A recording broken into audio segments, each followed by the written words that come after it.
Uram, kijelentem, hogy az isteni áldások mostantól találjanak meg engem. Uram, helyezd el körébe a te védelmed, hogy semmilyen ellenséges kéz ne ragadhassa el tőlem az isteni áldásokat, amelyeket te adtál nekem. Uram, engedd, hogy a családom és a szeretteim is bőséges áldásokban részesüljenek. Kijelentem, olyan bőséges isteni áldásokat fogok kapni, hogy a kezeim nem tudják majd azokat befogadni.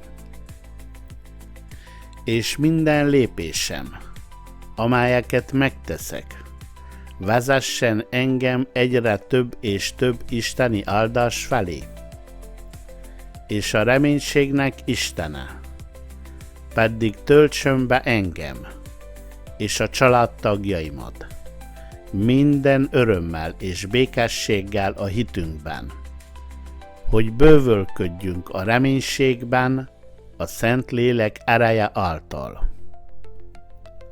És most kijelentem, hogy az isteni áldások megtalálnak engem északról, délről, keletről, nyugatról és minden irányból, a Jézus Krisztus hatalmas nevében.